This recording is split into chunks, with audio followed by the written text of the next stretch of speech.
Buongiorno. Nei giorni scorsi mi sono arrivate diverse richieste da alcuni di voi in cui mi veniva richiesto di spiegargli un modo per poter evitare il problema del cavallo che calcia quando sono in passeggiata. È abbastanza comune il problema di andare in passeggiata e siamo tutti in fila e abbiamo il cavallo dietro che tende a avvicinarsi al nostro cavallo. Il nostro cavallo magari è un cavallo che non ci pensa due volte prima di calciare.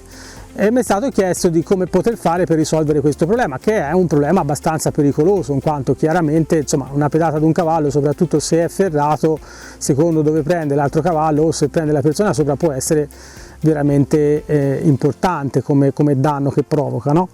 Diciamo che il motivo all'origine di un comportamento del genere fondamentalmente è perché il cavallo difende il suo branco. Quindi quando noi siamo sopra il cavallo, noi facciamo parte del suo branco, siamo un branco di due e quindi tende a difendere il proprio spazio se non lo fa nessun altro, ok? Quindi se noi iniziamo a difendere il nostro spazio, che poi quando siamo sopra è anche quello del cavallo, il cavallo comincia a vederci in maniera diversa. Cosa significa che inizia a vederci in maniera diversa? Lui comincia a pensare che siamo noi che ci prendiamo cura del branco e quindi smette di pensarci lui, perché ci pensiamo noi, no? È un concetto che si chiama euristica di minimo sforzo. Se c'è qualcun altro che fa un lavoro, non è più importante che lo facciamo noi. Il cavallo pensa così: se ci sono io, Sergio, che faccio il lavoro, lui non ci pensa più. Questa non è una cosa che succede nel giro di un minuto, però fondamentalmente se noi lo facciamo un po' di volte, vediamo che un po' di volte vuol dire che all'interno della passeggiata magari cerchiamo di adottare questo sistema, vediamo che poi il cavallo comincia a farci affidamento sul fatto che ce ne occupiamo noi e smette di occuparsene lui. Come? Smette di occuparsene abbassando le orecchie e poi anche calciando. Com'è che faccio a occuparmene io? Posso usare semplicemente uno stick, ok? Quindi adesso poi ve lo faccio vedere, ma adesso seguitemi un attimo nel ragionamento così vi spiego un po' com'è la questione. Facciamo finta che io ho un cavallo dietro. Se io ho un cavallo dietro con lo stick posso semplicemente fare un po' così e mandarlo via, ok? Devo fare attenzione solo a non prenderlo nell'occhio, lo devo toccare un po' nel naso e mandarlo via. A questa maniera lo tengo a distanza e ottengo due vantaggi. Il primo è che il mio cavallo si calma perché dice ok, ci pensa Sergio, non c'è più bisogno che ci pensi io. Il secondo vantaggio che ottengo è che il mio compagno che sta dietro non dovrà occuparsi più di tirare il cavallo continuamente perché il cavallo tende a andare addosso al mio. A questa maniera ottengo che lui non dura fatica, il cavallo capisce da sé che deve stare lontano, perché dopo un po' di volte che gli do noia, ogni volta che si avvicina, vedrete che il cavallo comincia, appena faccio questo già si ferma e non viene più vicino e non c'è più bisogno di andare a fare delle cose importanti. L'altra cosa che ottengo, o meglio ottiene il mio compagno dietro, è che il cavallo non pensa che colui che è sopra gli sta dando noia, perché la persona che è sopra, il mio compagno, non sta continuamente a tirare sulle redini e quindi per il cavallo la persona che è sopra è il miglior partner che ci potrebbe essere in quel momento, perché non gli dà noia e semplicemente deve solo un po' guidarlo. Un po' guidarlo cosa significa? Se sono in una strettoia, se sono in un sentiero piccolo, il cavallo che è dietro ad esempio potrebbe voler passare di qua o voler passare di qua.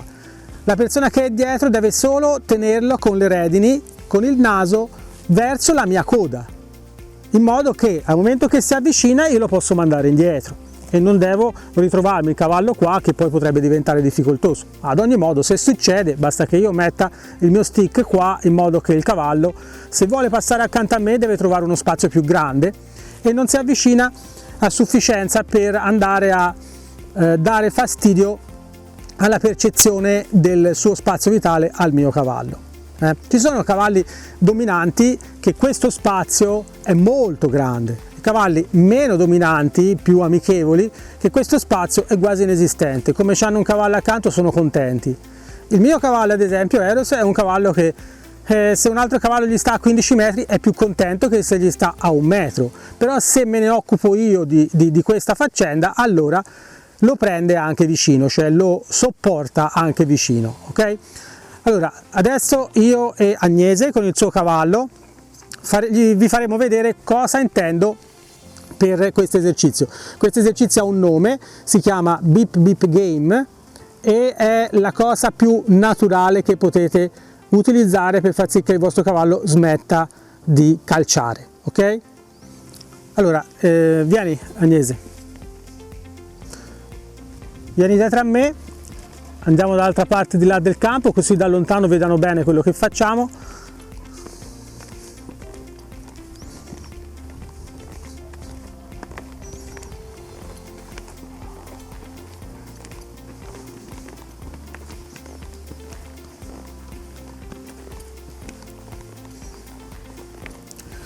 Quindi supponiamo che siamo in passeggiata e il cavallo di Agnese, non è così, ma il cavallo di Agnese vuole per forza venire molto vicino a Eros. Lei deve solo cercare di mirare alla mia coda con il suo naso, come se il naso fosse un mirino. Al momento che lei è troppo vicina, io non posso stare tutto il tempo a guardare dietro, quindi sostanzialmente mi farò i fatti mia, però al momento che è troppo vicino, Agnese ha la responsabilità di dirmi: Sergio, sono troppo vicina, e fai qualcosa, ok? Quindi io adesso aspetto che Agnese mi chiami, al momento che mi chiama faccio l'esercizio.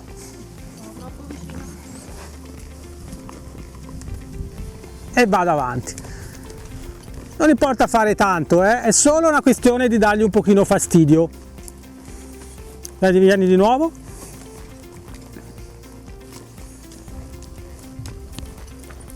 Vedete? È molto semplice e ottengo che il mio cavallo è rilassato perché lui non si avvicina a sufficienza. Il suo cavallo è rilassato perché lei non gli dà noia con le redini per tenerlo lontano. Quindi solo questo dovete fare attenzione a toccarlo sul naso, oppure come in questo caso a fare un pochino di vento davanti a lui. Se avete la necessità di fare questo esercizio, assicuratevi che il vostro cavallo non abbia paura dello stick, quindi prima di tutto dovete fargli passare la paura dello stick da terra con il gioco d'amici, che adesso non mi metto di certo a spiegarvi cos'è il gioco d'amici, andate a vedervi uno dei miei video. E una volta che da terra il gioco d'amici funziona benissimo con lo stick, dovete farlo da sella, quindi quando montate lo accarezzate, lo toccate da tutte le parti, compreso sotto la pancia, dietro, tra le gambe di dietro, sulla coda, a destra, ricordatevi, e a sinistra, da entrambe le parti, perché come sapete quando comprate un cavallo in realtà ne comprate due, uno sinistro e uno destro, quindi quando interagisco con l'occhio sinistro posso avere risultati che possono essere diversi quando interagisco con l'occhio destro. Mi sembra, l'esercizio è semplice, ok? Quindi mi sembra che sia alla portata di tutti. Fate molta attenzione a non fare troppo con lo stick nel cavallo di dietro, e assicuratevi sempre che la persona che è sul cavallo di dietro sia connessa con voi, con quello che state facendo, con quello che sta accadendo, perché se Agnese pensa a un'altra cosa, sta parlando indietro con un suo amico, io gli tocco il cavallo si impaurisce o si ferma di scatto oppure ruota su se stesso, lei potrebbe non essere pronta e quindi magari cadere oppure comunque impaurirsi. Quindi fate sempre molta attenzione. Lo stick è un prolungamento del vostro braccio, quindi non vi preoccupate a utilizzare lo stick, utilizzatelo al meglio, fate in modo che il cavallo capisca che è semplicemente uno strumento, e a questa maniera sicuramente otterrete dei cavalli più tranquilli e delle passeggiate più piacevoli. Spero che anche questo video vi sia stato di aiuto. Se avete difficoltà a farlo oppure se avete domande da farmi, scrivetele qui sotto nei commenti. Sempre qui sotto trovate il link alla mia pagina Facebook, al mio sito internet, quindi se avete bisogno scrivete, non c'è problema, rispondo a tutti, sicuramente rispondo anche a voi. Se vi è piaciuto questo video e se vi piacciono i miei video, mi fate molto piacere se cliccate sul pollice in su, sul mi piace, e se avete voglia di seguirmi tutte le settimane quando esco con i miei nuovi video, iscrivetevi al canale e ricordatevi di cliccare sulla campanellina che vi fa arrivare una notifica sul cellulare quando escano i nuovi video, che di solito una volta alla settimana escano. Vi ringrazio dell'attenzione, ringrazio Agnese con il suo Paint Dream e grazie, alla prossima settimana.